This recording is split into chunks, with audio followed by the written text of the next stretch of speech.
Major funding for KPBS Evening Edition has been made possible in part by Bill Howe Family of Companies, providing San Diego with plumbing, heating, and air restoration, flood and remodeling services for over 40 years.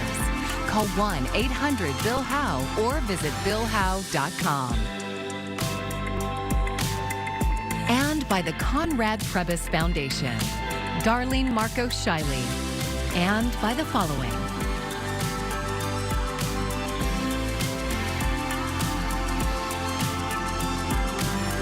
And by viewers like you.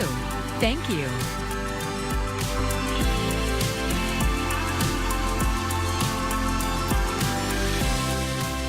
An arrest has been made in connection to a string of pellet gun shootings this month in Hillcrest, which investigators are calling hate crimes.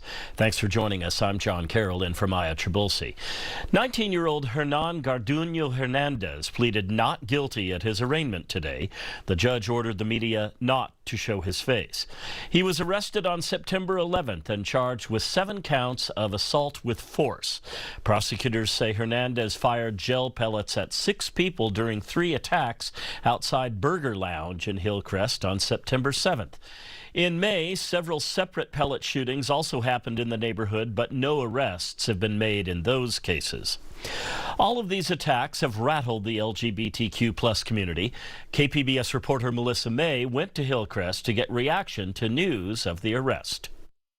You know, you move to this area, it's supposed to be a safe space. Rudy Alvarez lives a block away from The Rail, a popular Hillcrest bar and nightclub that was the scene of a drive-by assault involving a pellet gun this past May. Most of the bars, everything here is gay-friendly, LGBT-friendly, LGBTQ-friendly, and it's just the fact that people are getting together to decide to come out here and do graffiti and pellet gun people, and it's just disheartening. North Park resident Kevin Worsing finds comfort that law enforcement took these incidents seriously and are taking action. But there's some shoe leather that they spent, you know, and somebody at a high level had to tell somebody at a lower level, we need to deal with that. That's what I'm pleased to see. Worsing says these incidents have really impacted people in the neighborhood. A lot of older people who have some challenges getting out anyway, and you put this into the atmosphere and they stay home. It isolates, in my judgment, literally hundreds of people who depend upon having a safe community. A Sandag report issued just last week said hate crimes were up by 39% in San Diego County, and sexual orientation was the second highest motive for those crimes. In a statement, San Diego Pride said, "Unfortunately, violence targeting our community is nothing new. Our community is united in its commitment to keep one another safe, and San Diego Pride is committed to creating safe, inclusive spaces for the community to come together." Melissa May, KPBS News.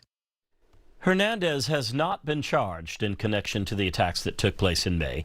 His bail is set at $30,000. His next court date is September 23rd. An Imperial Beach mom, fed up with the sewage smell, is calling on local schools to do more to combat the ongoing problem. Virginia Castellanos told our media partner KGTV she's already raised concerns with the county and the governor. Now she's asking the South Bay Union School District for help. Her 3 children attend Imperial Beach Charter School. She says recently her 5-year-old daughter's asthma has gotten worse, and just 2 weeks ago she was rushed to the ER. Our students need to be healthy to be educated. They are our future. Our students, kids, and community deserve cleaner. Please be our voice and continue to put the pressure on our leaders like Governor Newsom to declare a state of emergency. Castellanos wants the board to notify parents on days when the air quality is bad so they can decide if they want to send their kids to school. The district superintendent says they've sent a letter to the county asking for guidance on how to protect students' health. Our marine layer is returning again tonight and staying quite thick, keeping us back to 65 in the city as you look towards Escondido, 59, and Borrego Springs, 66 degrees. But I'll tell you how your weekend will be changing with a bit more moisture returning to parts of the southwest. Still to come. The city of Del Mar has approved a set of rules regulating short-term rentals and capping their numbers. KPBS North County reporter Alexander Nguyen has more on what that means for the owners and residents. With an idyllic view, shops and restaurant, Del Mar is a vacation paradise. We've got the racetrack, we've got horse shows. The city attracts more than 2 million visitors per year, and that's part of the reason why Kimberly Jackson loves it here. There's a lot of tourism here. She owns Vacation Rentals by Kimberly and has been renting out her properties in Del Mar for the past 14 years. But a new set of short-term rental regulations passed by the Del Mar City Council this week could jeopardize her business. Motion passes unanimously. The ordinance sets a cap on short-term rentals, or STRs, at 129 units, or 5% of Del Mar's housing stock. It also limits STRs per owner with a minimum 3-night stay. The units must also be used as a primary residence, meaning someone is living there for at least 6 months of the year. Jackson says that's too restrictive. They don't understand the sharing economy and realize the need for people to take in money in order to pay their heavy mortgages and their hefty property taxes. I just think that Del Mar really wants to do away with vacation rentals. Del Mar has been trying to regulate short-term rentals for the past few years. In 2017, the city passed an ordinance that never went into effect because the California Coastal Commission deemed it too restrictive. Because the city is within a coastal zone, it needs the Coastal Commission's approval for any housing regulations. Del Mar Mayor David Drucker says the city has been working with the commission and is hopeful the ordinance will be approved. And one of the keys that they wanted to have was that it be a primary residence of the owner, rather than just a business coming in and buying a house and renting. Homes in Del Mar have always been expensive, but the city says the short-term rental cap won't necessarily add more housing stock to the city, but it's needed to comply with the state housing rules. The city council says the State Department of Housing and Community Development is considering a rule requiring cities to create one housing unit for every new STR in the next regional housing needs allocation cycle. With the ordinance requiring STRs to be primary residents, the hope is that it will buffer the city from that requirement. Grant Duguid says the ordinance is a step in the right direction. He used to live in Del Mar, but now lives in Cardiff. I'm for having a cap. It is a minimum. Everyone moving here and buying up all the homes, and they don't even live there, and watching the parties happen. Jackson says the ordinance might have the opposite effect, reducing the available housing stock in the city. They're probably going to leave it vacant because they want to use it. I don't know of many people that are going to want to put a long-term tenant in there. Alexander Nguyen, KPBS News. Extreme weather events are becoming all too common amid climate change. Coming up, how that's leaving homeowners in a tough spot. Union members' strike against the Hilton Bayfront Hotel has now reached 13 days. Today was the second day Unite Here held contract negotiations with the hotel. Our media partner KGTV spoke with one striker who says higher pay would mean he could move back to San Diego, where he wants to be. Amir Zuniga says he spends nearly 4 hours each way every day traveling from Tijuana to downtown. There's different options that you just have to manage every day. Depends on traffic, on border crossing times, and that's life. But you can see it on my eyes. It's a little bit tiring. Strikers say they will stay on the picket line until an agreement is reached. Thousands of Boeing union members are on strike, bringing aircraft assembly lines at the company's Washington state plants to a near standstill. Many workers marching today say this is a boiling point that's been years in the making. Laura Aguirre brings us more on that and how this strike could dent the U.S. economy. If Boeing touts that we're the best in the industry, they need to treat us the best in the industry. We expect our demands to be met, and we won't stop until they're met. Daybreak Friday, revealing the determination of striking Boeing union members. About 33,000 walked out Friday after voting overwhelmingly to reject a proposed 4-year contract. Leaders at the International Association of Machinists Union described the deal as the best it's ever negotiated with the aircraft maker. Enthusiasm not matched on the picket line. There's a lot of stuff that just doesn't add up. Their math is crazy. As we watch their pay go up, we've watched stagnant pay on our side. Stagnant for about 10 years, says IAM 751 President John Holden. We got to get back to the table. The rejected contract offered workers at least a 25% pay raise over 4 years. It would have also helped with health care and retirement costs. But many workers want their traditional pension plan back, one cut by Boeing years ago. Some people may be bitter about the whole thing, and that's a good part of it. The strike is the company's first in 16 years, and while consumer travel won't be affected, an ongoing strike could impact nearly 10,000 Boeing suppliers nationwide, possibly affecting well over 1.5 million jobs. Boeing estimates it pours around $80 billion into the economy annually, and it's eager to resume contract negotiations. I think that Boeing understands now that we really are sincere about the way we feel. I hope this gets resolved soon.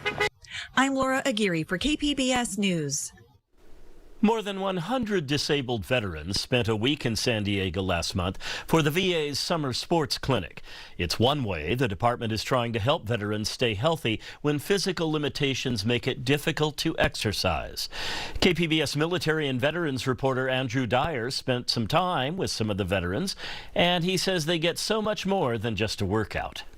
We're going to go in the water backwards, okay? Okay. Navy veteran Miguel Navarro is all smiles when he comes out of the cool Pacific Ocean water. Navarro is from Miami, where he says the water is much warmer. He uses a wheelchair to get around, but today he's on a surfboard. It really makes you feel like you can still do a lot of things. It brings a lot of confidence back into you. It's his second year at the VA's summer sports clinic. He's one of more than 100 veterans the VA's brought to San Diego for the clinic. VA staffers and volunteers help the veterans compete in a variety of adaptive sports, surfing, kayaking, and cycling outdoors, and one day in the gym. Sharif Al-Nahal is the VA Undersecretary for Health. You know, we've got a lot of demand for events like this. President Biden signed the PACT Act 2 years ago, and that opened more doors into the VA healthcare system than ever before. We have more than 750,000 new vets into our system just over the last 2 years, and many of them are interested in these events. The VA offers the clinics as part of each veteran's rehabilitation program. Some live with physical disabilities and others with those you can't see. VA spokesperson Damian McGee says this week, no one's talking about what they can't do. Some of them have various injuries, and depending on where they're from and who they're around, you know, maybe they are told they can't do things, maybe they are told about their limitations, but here we don't focus on limitations, we don't focus on what people can't do, we only focus on what they're capable of and how far they can go, and that's what you hear them talking about. Marine Corps veteran Damon Wilson from Vallejo, California just kayaked across Mission Bay. He uses a wheelchair and can't use his hands very well. He enjoys kayaking, but says it's not easy. For me, being disabled in a wheelchair, I need a different type of mechanisms in order to get into the kayak. I have to be able to jump out of my wheelchair, transfer into the kayak. I have to set myself up in a position that I'm going to be comfortable in. Down, ready, press. At Invictus Fitness in East Village near downtown, Alex Zirkenbach leads another group in some resistance training. Zirkenbach is a Navy veteran. He's also the founder of the Adaptive Training Academy. They teach people how to work out in spite of any disability. He calls it functional fitness. Functional fitness utilizes movements that you do in everyday life. Activities of daily living is what therapists and practitioners would call them. That'd be like squats, hinges for picking things up, putting things down, pushing, pulling, pressing, all the basic movements your body is meant to do. Because of the demand, the VA limits veterans to 2 clinics. So for some, it's their second and last time with the group.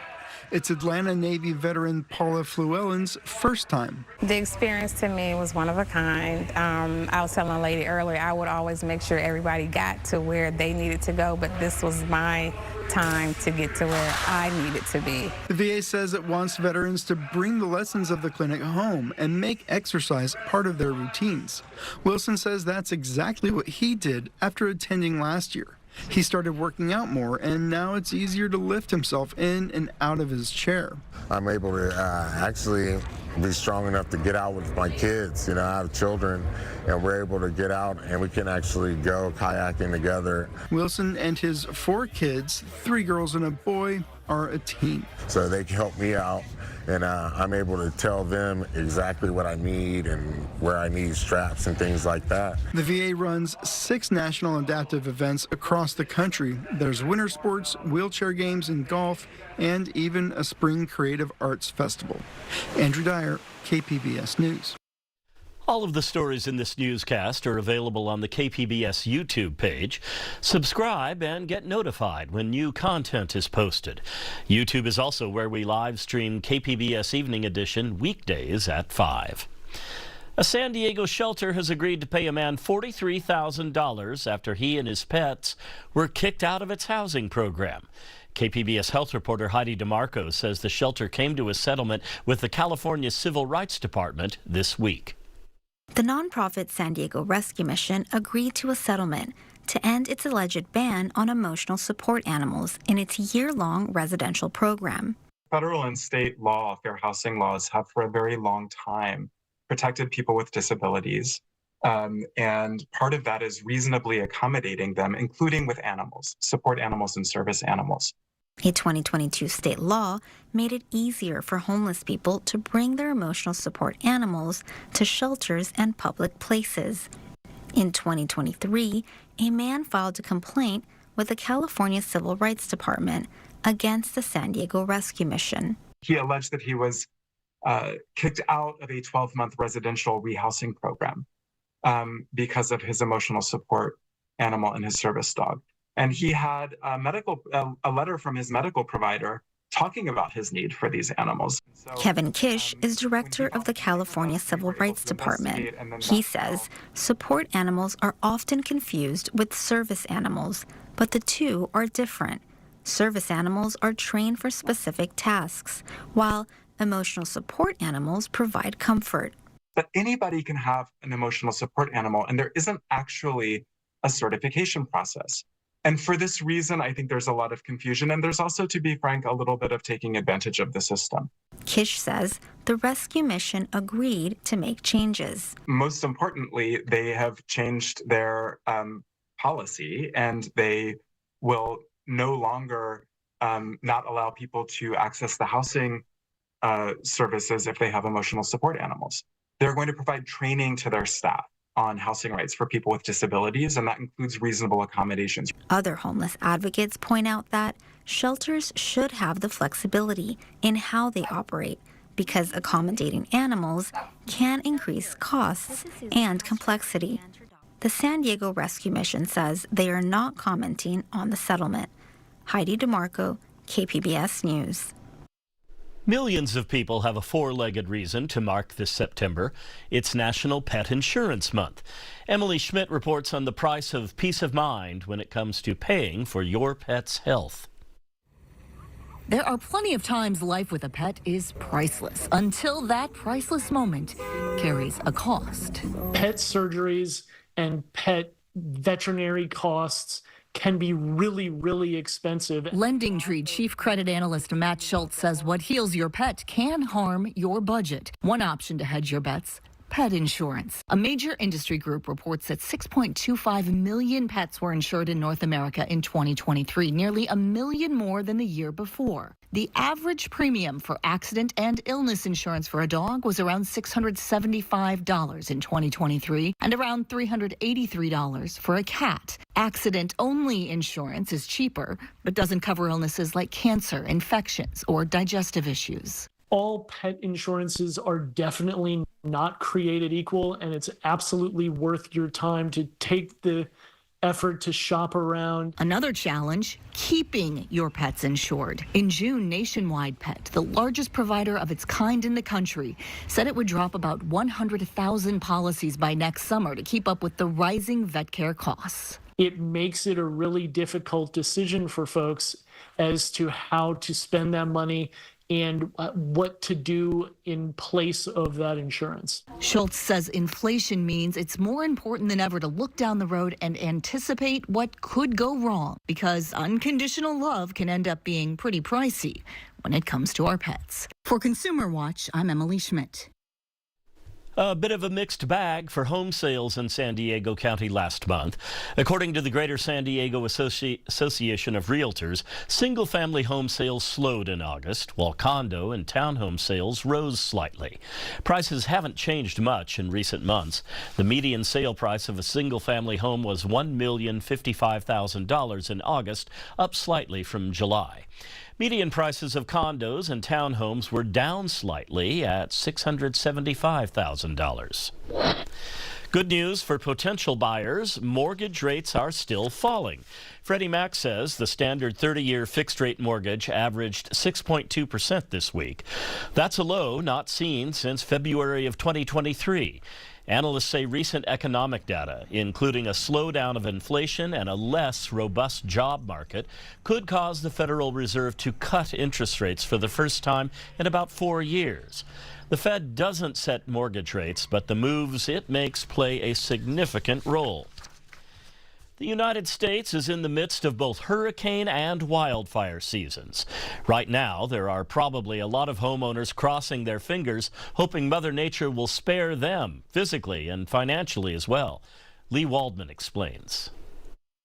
As Hurricane Francine slams the Gulf Coast and wildfires rage in the West, 26% of homeowners surveyed by Bankrate say they are not financially ready for a natural disaster. A lot of insurance companies are starting to exclude certain perils that we're used to having covered. Shannon Martin, a Bankrate analyst who specializes in insurance, says homeowners in the South and West are most likely to feel unprepared to shoulder the financial burden of extreme weather. Those homeowners feel a little bit more unprepared because they know kind of what they're heading into. And while the majority of homeowners surveyed do have insurance, they do not necessarily know if they have adequate coverage. What type of repairs and updates do I need to make to this home to make it more insurable? Invest in upgrading your roof. If you live somewhere, where there's wildfire, it really can be as simple as making sure the area around your home is free of debris, free of trees and shrubbery that can catch fire easily. Martin says to pair that information with the realistic extreme weather threats facing your neighborhood today and in the future. I would suggest going online to an online tool like riskfactor.com or climatecheck.com. Put in either your current address or the address you're thinking of purchasing, and it'll forecast what the next 30 years of extreme weather events will look like in that area. In New York, I'm Lee Waldman reporting.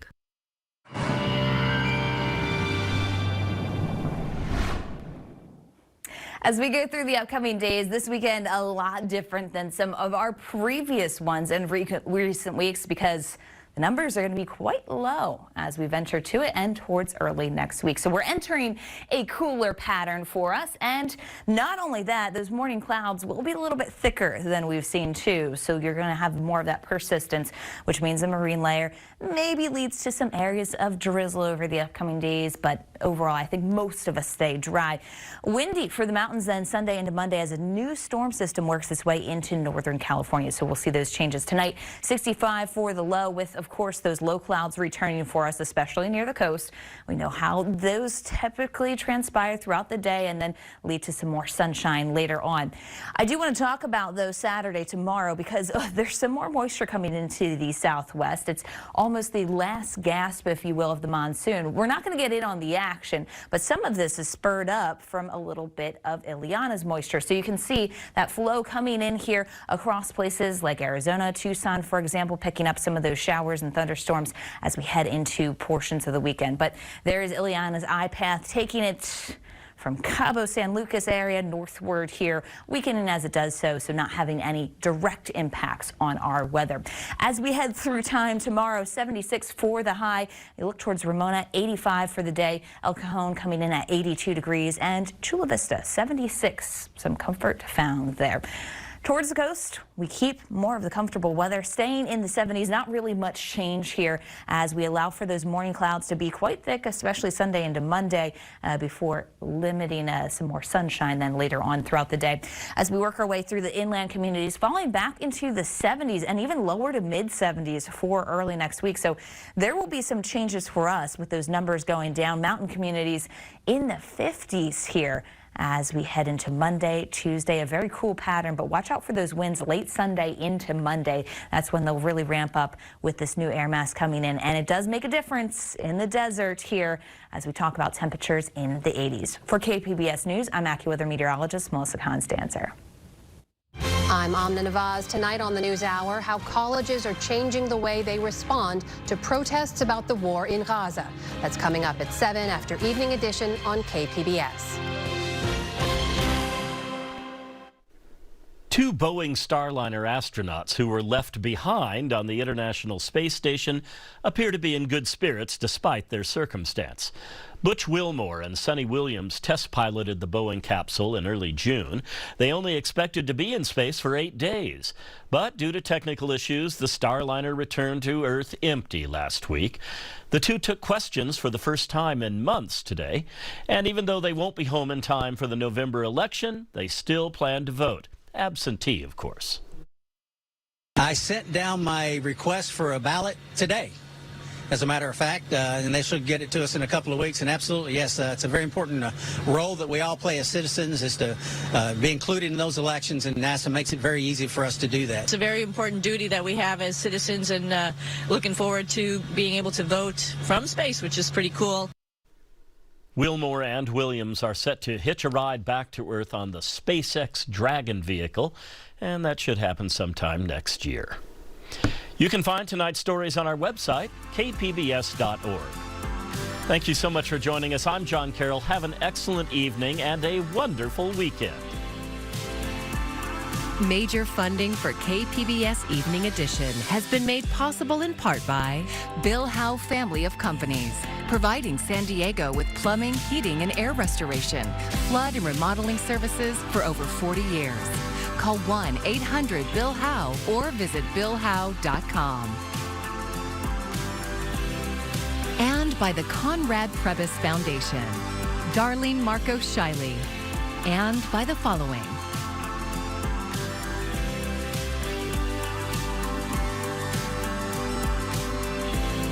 And by viewers like you. Thank you.